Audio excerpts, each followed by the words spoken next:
श्रीमद् भागवत कथा। कंस की पत्नी रोती हुई पिता के पास गई। राधे राधे। जैसा मैं तो मैं नीतू पांडे यूट्यूब चैनल पर सबका स्वागत करती हूँ। इस कथा का वर्णन श्रीमद् भागवत में मिलता है। अव्यक्तम व्यक्ति मां पन्नम मन्यन्ते मां बुद्धयः परम भाव मजानंतो ममा व्ययम नूत्तमम्। बुद्धिहीन मनुष्य मुझको ठीक से न जानने के कारण सोचते हैं कि मैं भगवान कृष्ण पहले निराकार था, यानी बिना आकार के था, और अब मैंने इस स्वरूप को धारण किया है। वे अपने अल्प ज्ञान के कारण मेरी अविनाशी तथा सर्वोच्च प्रकृति को नहीं जान पाते हैं। भगवान श्री कृष्ण यहाँ समझाते हैं अर्जुन को, हे अर्जुन, लोग मुझे निराकार समझते हैं। पहले मैं निराकार था और मैं अभी आकार में आ गया हूँ। इस तरह से भगवान कहते हैं कि मैं सदा सर्वदा हमेशा ही मनुष्य जिस रूप में मुझे भजता है, मैं उस रूप में उसे मिल जाता हूँ। आकार लेकर मैं कृष्ण के रूप में आया हूँ और निराकार मैं परब्रह्म परमात्मा के रूप में रहता हूँ, नारायण के रूप में रहता हूँ। इस तरह से आज की कथा आरंभ करते हैं। वैशंपायन जी ने कहा, जन्मेजय, भोजवंशी राजा कंस धनुष भंग का समाचार सुनकर भयभीत हो गया। इससे पहले भगवान श्री कृष्ण और बलराम मथुरा में पहुंच गए थे। उस समय वे दोनों भाई अति गंभीर मुख धारण करके रहस्यपूर्ण भाव भंगिमा वाले प्रतीत हो रहे थे। उनकी मुख मुद्रा को देखकर उनके अंतर में होने वाली क्रियाओं को पता लगाना अत्यंत कठिन था। उसके बाद वे दोनों भाई वनों में रहने वाले दो मदमस्त सिंहों के समान राजभवन की धनुषशाला में पहुंच गए।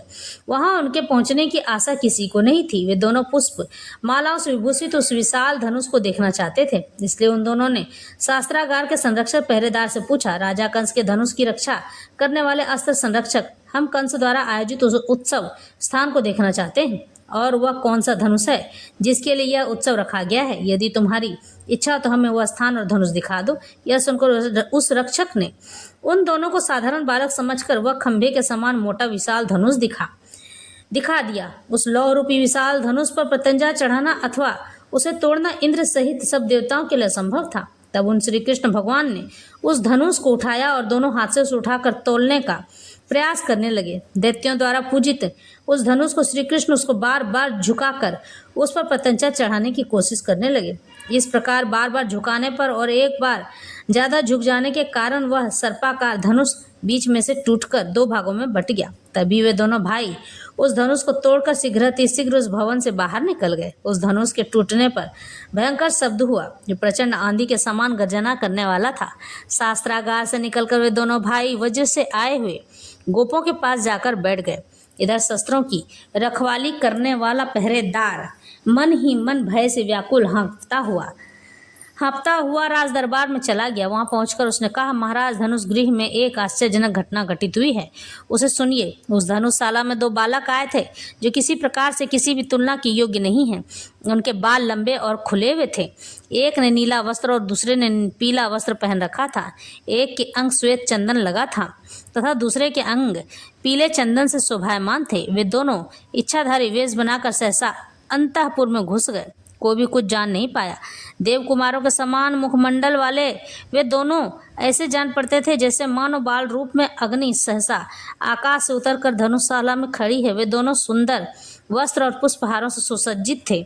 उनमें से एक बालक की आंखें कमल के समान और शरीर श्याम वर्ण का था। उसी श्याम वर्ण बालक ने अनायास ही उस धनुष को उठा लिया, जिसे हाथ में साधारण मनुष्य तो क्या देवता भी नहीं उठा सकते।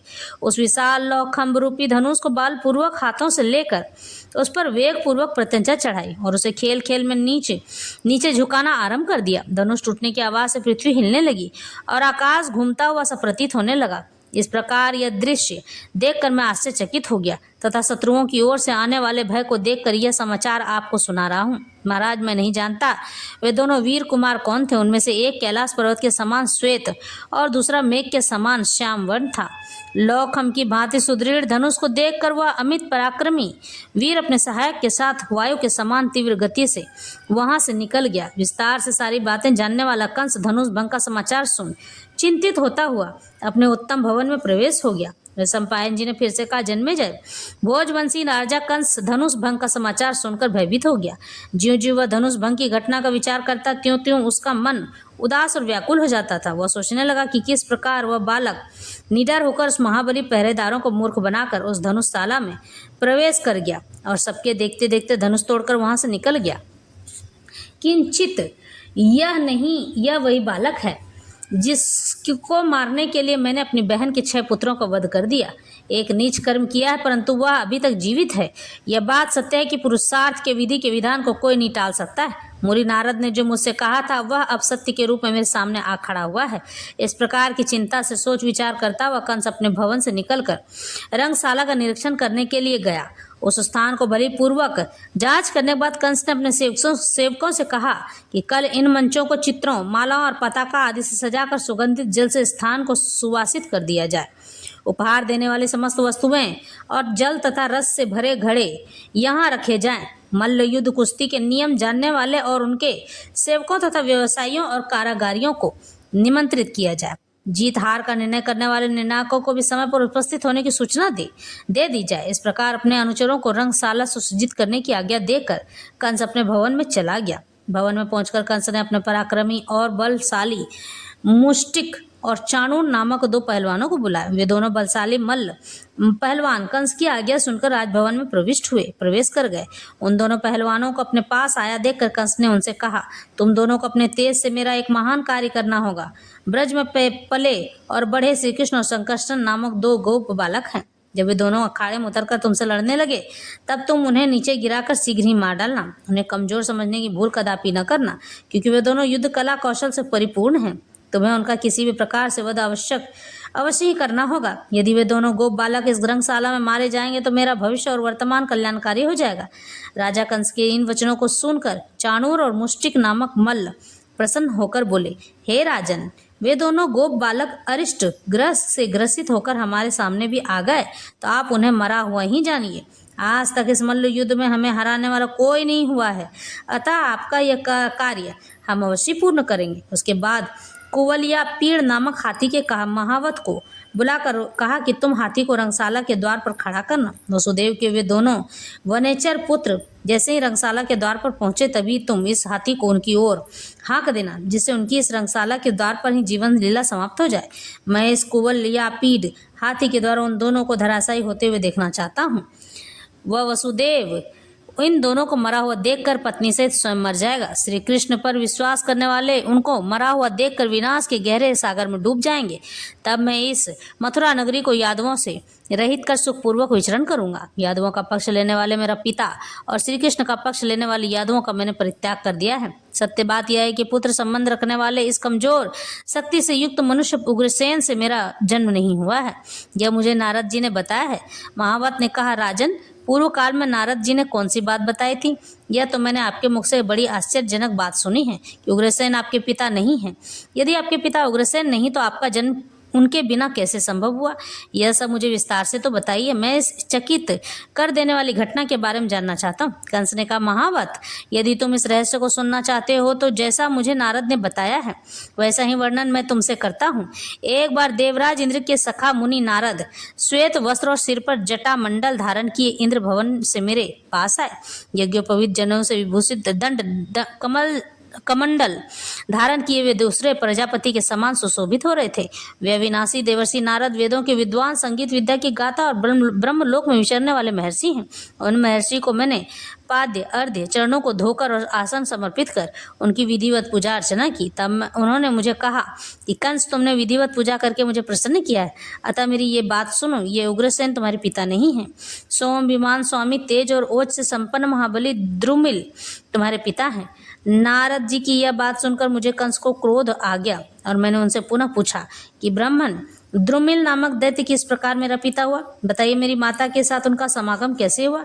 यह सब वृत्तांत मैं विस्तार से जानना चाहता हूँ। नारद जी ने कहा, ठीक है, द्रुमिल का तुम्हारी माता के साथ जो बातचीत और समागम हुआ उसका वर्णन करता हूँ। एक बार तुम्हारी माता रजस्वला स्नान करने के पश्चात कौतूहलवश दूसरी स्त्रियों के साथ सुयामुन नामक पर्वत का दर्शन करने गई थी। वह वहां पर मनोहर वृक्षों के सुशोभित पर्वत के शिखरों, कंदराओं और नदियों के तटों पर भ्रमण करने लगी। वहां उसने किन्नरों द्वारा गाए हुए गीतों के रूप में कामोत्तेजक शब्दों को सुना तो प्रतिध्वनि के कारण चारों ओर गुंजायमान हो रहे थे।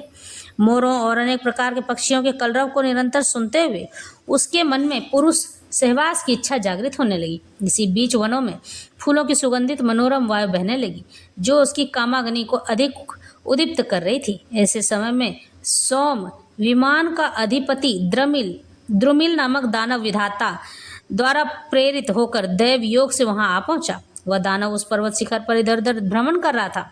उसी समय उस दानव राज द्रुमिल ने क्रीड़ा करती हुई सखियों के साथ उग्रसेन की रानी को फूल चुनते हुए देखा। सखियों से घिरी उस सुंदर रमणीय रानी को दूर से विचरती हुई देखकर द्रुमिल चकित होकर अपने विमान चालक से कहने लगा, सूत, इस वन में भ्रमण करने वाली यह मृगनयनी बालक किसकी स्त्री है, जो रूप सुंदरता से सुशोभित काम की पत्नी रति के समान शोभित हो रही है। चंद्रमा के समान मुख और कोमल अंगों वाली इस सुंदरी को देखकर मेरी सारी इंद्रियां व्याकुल होकर काम वासना के अधीन हो रही हैं।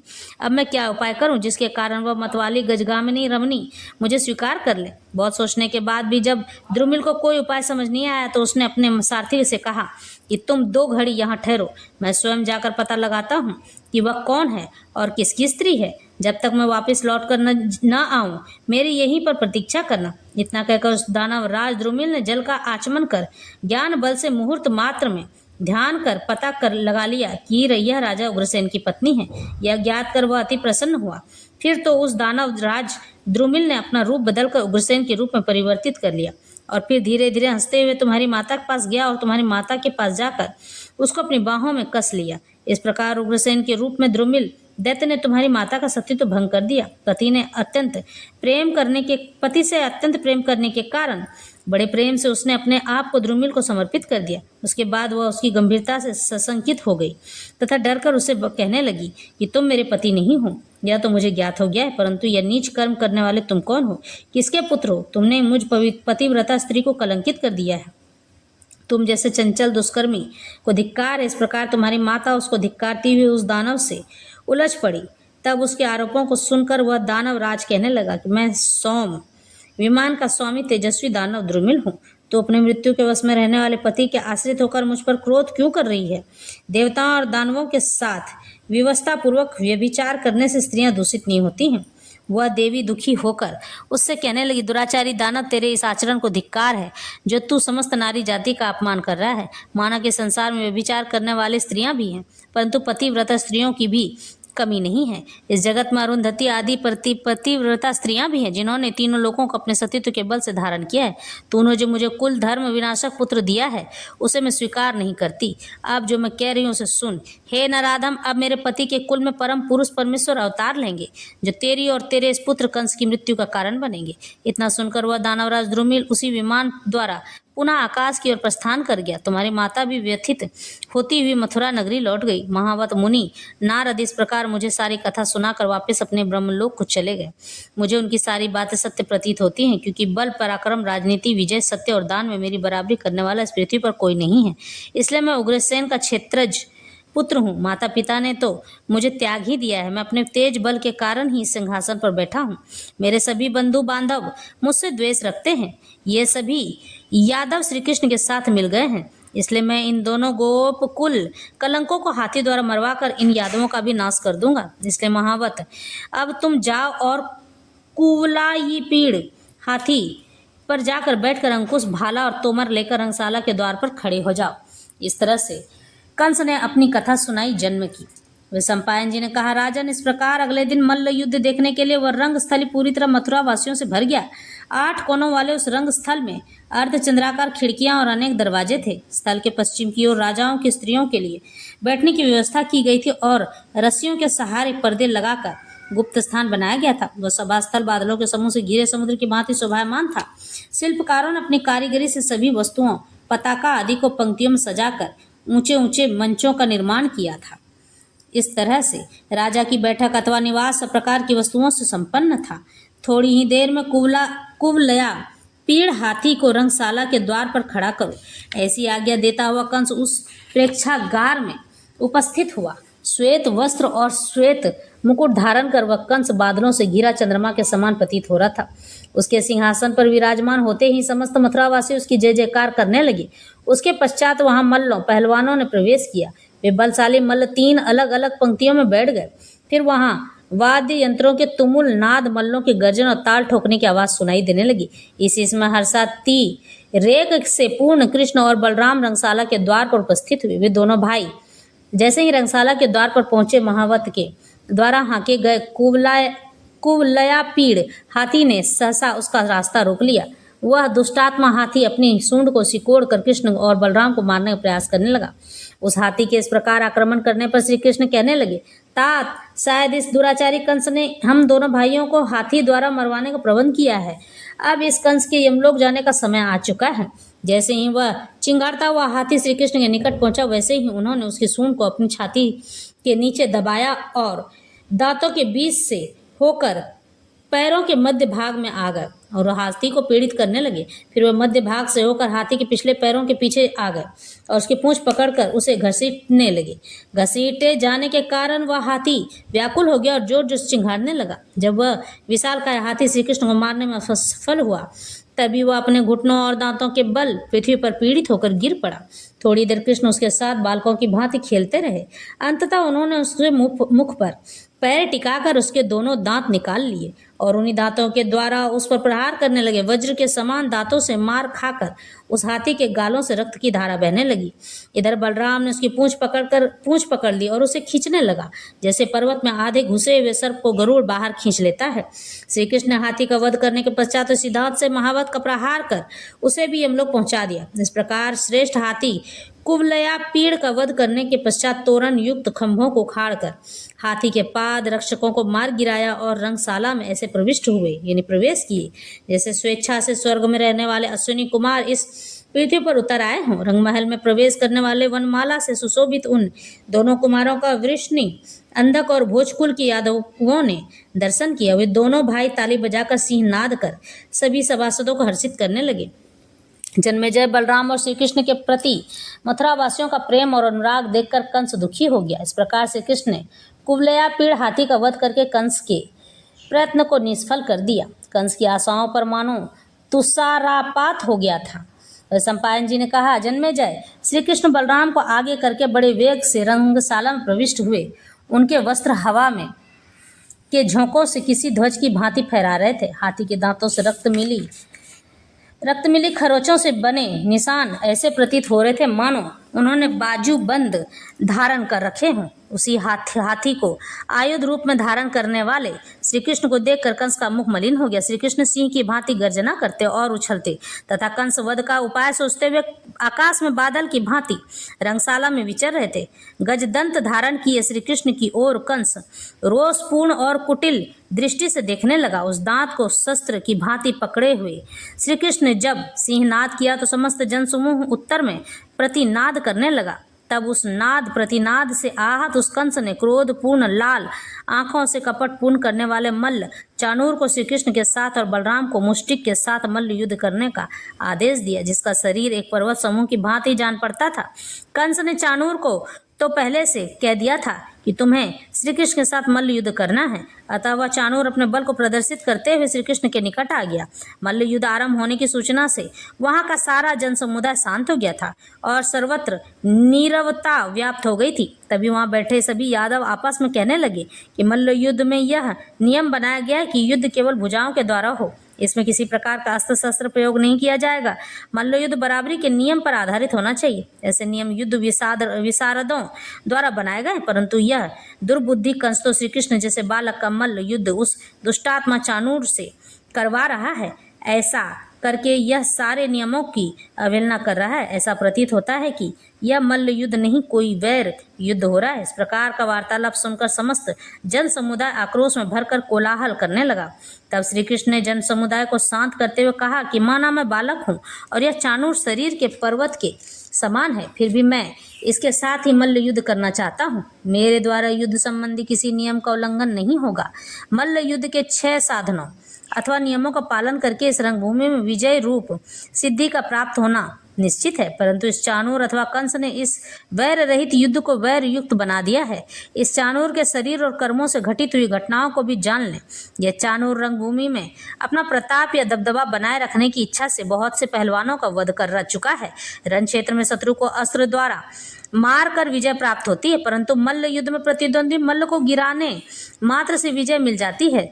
शस्त्र युद्ध में मरने वाले को स्वर्ग की प्राप्ति होती है, क्योंकि यह प्राण तक यात्रा है जिसकी महापुरुषों ने हमेशा प्रशंसा की है। परंतु इस मल्ल युद्ध का मार्ग शारीरिक बल और दांव पेचों से युक्त है। इसमें न तो मारने वाले को सुख मिलता है और न ही मारने वाले को। राजा का प्रताप बढ़ाने के लिए यदि कोई मल्ल दूसरे का वध करता है तो उसे वह हत्या जनित पाप भोगना पड़ता है। जब श्री कृष्ण यह सब बातें कह रहे थे, तभी चाणूर ने उन सब पर धावा बोल दिया। तब श्री कृष्ण भी चाणूर के साथ भिड़ गए। उस युद्ध में समस्त जनसुमदा विजयता का उत्साह बढ़ाने के लिए हर्षनाद कर रहा था। मंचों पर बैठे राजा और अन्य लोग शाबाश, बहुत अच्छा कहकर उन दोनों को उत्साहित कर रहे थे। कंस के मुख पर पसीने की बूंदें छलकने लगी, हृदय जोर जोर से धड़क रहा था।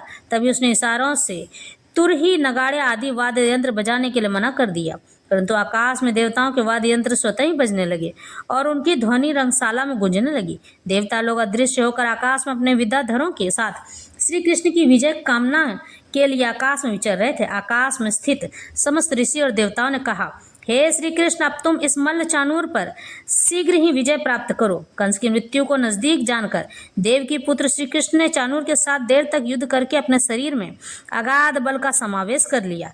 फिर क्या था, पृथ्वी सूखे पत्ते की भांति कांपने लगी, मंच झूमने लगे और कंस के मुकुट की मणि ध्वनि पृथ्वी पर गिर पड़ी।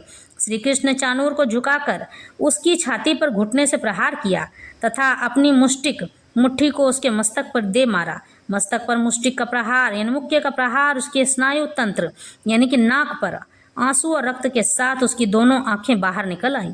चाणूर की आंखें ऐसी प्रतीत होती थी मानो हाथी को कसने वाली रस्सी में 2 सोने की घंटियां लटका दी गई रही हों। आंखें बाहर निकल आने पर वह चाणूर प्राण शून्य होकर अखाड़े के बीच में गिर पड़ा। उस दुष्टात्मा चाणूर के मारे जाने के बाद बलराम ने मुष्टिक नामक मल्ल को पकड़ लिया यानी मुक्का नामक, तथा श्री कृष्ण ने तोसल नामक मल्ल को धर दबोचा। काल के वशीभूत वे दोनों मुष्टिक और तोसल श्री कृष्ण और बलराम से पहली बार भिड़ते ही क्रोध से मूर्छित हो गए। फिर घूसों और लातों के प्रहार से आहत होकर इधर उधर गिरकर छटपटाने लगे। कमल नयन श्री कृष्ण ने उन तोसल को दोनों हाथों से उठाकर 100 बार घुमाया, पृथ्वी पर पटक कर रगड़ दिया। श्री कृष्ण के द्वारा पीड़ित और चोट खाया तोसल मुख से खून की उल्टियां करने लगा। उधर महाबली बलराम मुष्टिक के साथ उलझकर देर तक उसको अपने दांव पेच दिखाने लगे। फिर बलराम ने अपनी पूरी शक्ति के साथ मुष्टिक के मस्तक पर अपने मुक्के से प्रहार किया। उस मुक्के के प्रहार से मुष्टिक का मस्तक फट गया और आंखें बाहर निकल आई और वह मुष्टि नामक मल्ल प्राण रहित होकर पृथ्वी पर धराशायी हो गया। श्री कृष्ण और बलराम दोनों क्रोधपूर्ण लाल नेत्रों से रंग स्थल में उछल कूद नाचने लगे। चाणूर, मुष्टिक और तोसल का अंत हो जाने पर सारे मल्ल उस रंग स्थल से भाग खड़े हुए। जो नंद आदि गोप वहां पर कुश्ती देखने के लिए उपस्थित थे, उनका शरीर भय से ठंडा पड़ गया था। वह विस्मय से किंकर्तव्य मूढ़ होकर वहीं बैठ रहे हैं। उधर देवकी हर्ष जनित नेत्रों से श्री कृष्ण की ओर देखकर थरथर कांप रही थी। वसुदेव भी अश्रुपूर्ण नेत्रों से श्री कृष्ण का दर्शन कर वात्सल्य के कारण वृद्धावस्था को त्याग कर स्नेह से भाव विभोर हो गए तथा वहां जितनी भी वरांगनाएं और गोपियां थी वे श्री कृष्ण के मुखारविंद का रसपान करने लगी। अपने पराक्रमी और बलवान पहलवानों की यह दुर्दशा देखकर कंस भयभीत हो गया और उसके माथे से पसीना बहने लगा। क्रोध के कारण अग्नि रूपी श्वास वायु उसके अंतर्मन को जलाने लगी। उसके होंठ फड़फड़ा रहे थे। उसने कुपित होकर बहुत से सिपाहियों को आज्ञा दी कि इन दोनों वनेचर गोपों को यहाँ से बाहर निकाल दो।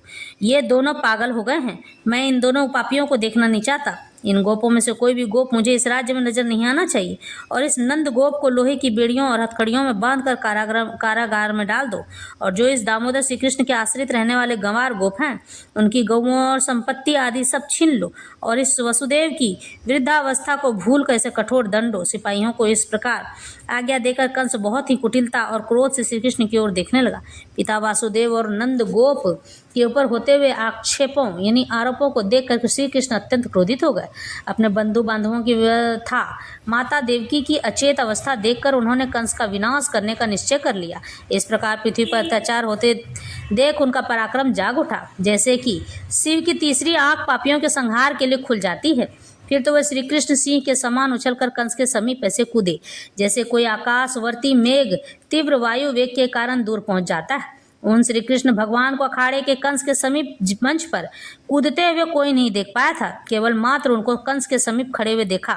स्वयं को मृत्यु से घिरा देखकर कंस ने समझा कि शायद ये गोविंद अभी आकाश से उतरकर मेरे समीप आए। फिर तो आनंद फानन में श्री कृष्ण ने परिध समान अपनी बाजू फैलाकर कंस के केस पकड़कर युद्ध स्थल में खींच लिया। सिर के बाल पकड़े जाने से उसका मणि विभूषित स्वर्ण मुकुट नीचे गिर पड़ा। सारे अंगों के आभूषण और गले में पड़ा हार छिन्न भिन्न होकर धूल में मिल गया। केस से पकड़े जाने के कारण वह लंबी सांसें भरता हुआ श्री कृष्ण के मुख पर दृष्टि भी नहीं डाल सका। श्री कृष्ण के अनुपम तेज से झटके के साथ वह पृथ्वी पर गिरकर छटपटाने लगा। श्री कृष्ण पुनः उसके बाल पकड़कर रंगशाला की भूमि पर उसे घसीटने लगे। घसीटे जाने से उस रंगशाला की भूमि पर कंस के शरीर की रगड़ से एक खाई जैसी बन गई।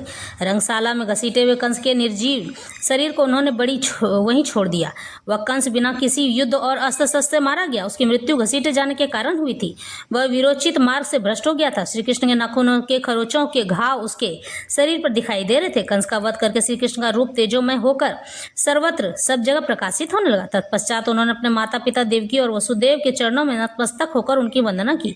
माता देवकी आनंदी तिरेक होकर अपने स्तनों से निकले हुए दूध से उनका सिंचन करने लगे। श्री कृष्ण अपने तेज से उदीप्त होकर स्थिति के अनुसार समस्त यादवों को प्रणाम कर उनका कुशल समाचार पूछने लगे। बलराम ने द्रुमिल से उत्पन्न कंस के भाई सुनामा को घुसों से मार डाला। शत्रु और क्रोध से विजयी होकर ब्रजवासी बलराम और श्री कृष्ण हर्षित होते हुए अपने पिता वसुदेव के साथ उनके भवन में प्रविष्ट हो गए। वैशंपायन जी ने कहा, जन्मेजय, इस प्रकार श्री कृष्ण द्वारा वध होने पर कंस की पत्नियां उनके शव को भूमि पर पड़ा देखकर उसके चारों ओर एकत्रित हो गई। पृथ्वी पूरी सैया पर पृथ्वी पति को मरा हुआ देखकर वे सब शोक से व्याकुल होकर विलाप करते हुए कहने लगी, महाभाव वीर व्रत प्रिय, आपके मारे जाने से हम वीर पत्नियां भी मृत्यु प्राप्त होने के समान हो गई। हमारी आशाओं का केंद्र केवल आप थे। अब हमारी सारी आशाएं धूमिल हो गई, मिट्टी मिल गई हैं। हमारे बंधु बांधव भी अनाथ होकर मृत्यु को प्राप्त हो गए। मृत्यु को प्राप्त कर आपके द्वारा त्यागी गई हम स्त्रियां जड़ से कटे वृक्ष समान आश्रय रहित हो गई हैं। हमें भी आपके साथ जाना चाहिए। वे सब स्त्रियां इस प्रकार विलाप कर ही रही थी, तभी वहां कंस की माता कांपती रोती हुई आ पहुंची और अपने पुत्र कंस के कांतिहीन चंद्रमा की भांति मुख को देखकर कहने लगी, हाँ पुत्र, शूरवीरों के व्रत को धारण करने वाले प्रिय पुत्र, तुम इतनी जल्दी क्यों चले गए? अभी तुम्हें अपनी माता के प्रति कर्तव्य पूरा करना था। तुम इस प्रकार पृथ्वी पर क्यों सो रहे हो? तुम्हारे जैसे शुभ लक्षणों से युक्त राजा इस प्रकार खुले स्थान पर नहीं सोया करते। उठो पुत्र, तुम्हारी दुखियारी माँ तुम्हें पुकार रही है। अचेत हुए अपने वृद्ध पति उग्रसेन से बछड़े से बिछड़ी हुई हिरणी के समान आर्तनाद करते हुए बोलिए, नाथ आइए, देखिए देखिए, अपने पुत्र कंस को देखिए, जो किसी पर्वत की भांति मृत्यु रूपी सैया पर शयन कर रहा है। हमारा राजपुत्र प्रेत योनि को प्राप्त यमलोक को प्रस्थान कर गया है। अब हमें इसकी अंत्येष्टि क्रिया करनी होगी। इसलिए आप श्री कृष्ण से कहिए कि राज्य का उपभोग तो वीर पुरुष ही करते हैं। हम लोग अब पराजित हो गए हैं, इसलिए कंस की अंत्येष्टि संस्कार की व्यवस्था कर दी जाए, क्योंकि मनुष्य के प्रति वैर भाव उसके जीवित रहने तक होता है। मृत्यु उपरांत वैर भाव भी शांत हो जाता है। अपने पति भोजराज उग्रसेन से यह वचन कहकर दुखी माता अपने बाल खींच खींच कर विलाप करने लगी। मेरी तो सारी धन दौलत तुम ही थे, परंतु आज ये निर्दयी काल तुम्हें उस मुझ अभागिन की गोद से छीन ले गया है। उठो पुत्र उठो, इन दीन दुखी लोगों की रक्षा करो। इस प्रकार कंस के समस्त गुणों का स्मरण करते हुए वह करके रोते हुए कंस की माता और स्त्रियों को संध्या हो गई। सूर्यदेव भी अपने स्थान अस्तांचल में प्रवेश कर गए, यानी अस्त हो गए। वैशंपायन जी कहते हैं, जन्मेजय पुत्र शोक से संतप्त और व्यथित हृदय से राजा उग्रसेन श्री कृष्ण के पास गए। उस समय वह इस प्रकार लंबी लंबी सांस खींच रहे थे मानो विष पान करके आए हैं। वहां पहुंचकर राजा उग्रसेन ने देखा कि श्री कृष्ण अपने पिता गृह में यादवों से घिरे हुए बैठे और कंस के निधन से उनका मुख मलिन होकर पश्चाताप की अग्नि में जल रहा है। वे कंस की पत्नियों का करुण क्रंदन सुनकर यादवों की सभा में अपनी निंदा करते हुए कहने लगे, अहो, मैंने अपने बालावस्था के क्रोध दोष से युक्त होकर कंस का वध करके हजारों स्त्रियों को विधवा बना दिया है। सज्जनों का व्याकुल और पापचरण में लीन रहने वाले कंस का वध न कर देना ही कल्याणकारक था। यह तो मैं पहले ही निश्चित कर चुका था। सज्जनों से बैर करने वालों का अवश्य अंत होता है। संसार में नीच प्रवृत्ति वाले कटुवादी मंद बुद्धियों की इस प्रकार कलेश रहित मृत्यु ही कल्याणकारी है।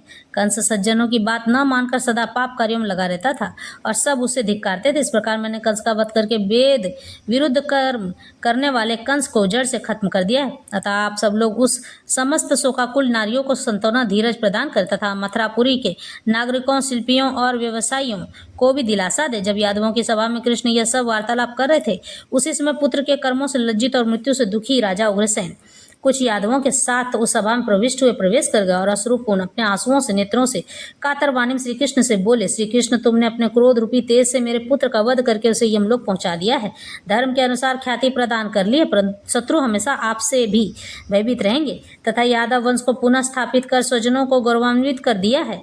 सामंत राजाओं में तुम्हारा प्रताप और यश फैल जाएगा, भूमंडल के राजा तुम्हारे आश्रित रहेंगे। श्री कृष्ण, कंस की मृत्यु ब्रह्मा जी के विधान से होनी ही थी, इसे कोई नहीं टाल सकता है। यादवों को इस पृथ्वी पर बसाने वाले मधुसूदन आप ही, हम यादवों की गति और अगति दोनों ही हो, अतः हम तुमसे कहना चाहते हैं कि यह कंस आपके द्वारा क्रोध रूपी अग्नि से भस्म हो गया है, अतः अब इसका अंत्येष्टि संस्कार करने की प्रार्थना करने में मैं यहाँ आया हूँ। मैं चिता स्थान पर विधि पूर्वक कंस का अंतिम मेरे द्वारा राजोचित सत्कार प्राप्त होगा, यह मैं आपको विश्वास दिलाता हूँ। राजन, नियति के आगे सब हार जाते हैं। स्थावर और जंगम सभी प्राणियों के पूर्व जन्मों में किए गए कर्म अनुसार शुभ और अशुभ फल देते हैं। धर्मात्मा, शास्त्रज्ञ, विद्वान, धनवान, ब्राह्मण, क्षत्रिय, धर्म का पालन करने वाले इंद्र के समान पराक्रमी राजा भी काल के वशीभूत और मृत्यु को प्राप्त होते हैं। स्वयं अपने किए हुए जो शुभ या अशुभ कर्म हैं वही समय आने पर समस्त देहधारियों के सामने सुख दुख के रूप में दिखाई देते हैं। इस तरह से भगवान श्री कृष्ण राजा उग्रसेन यानी अपने नाना को समझाते हैं और उन्हें मथुरा का राज्य सौंप देते हैं और वो स्वयं वहाँ उसकी रक्षा करने लग जाते हैं।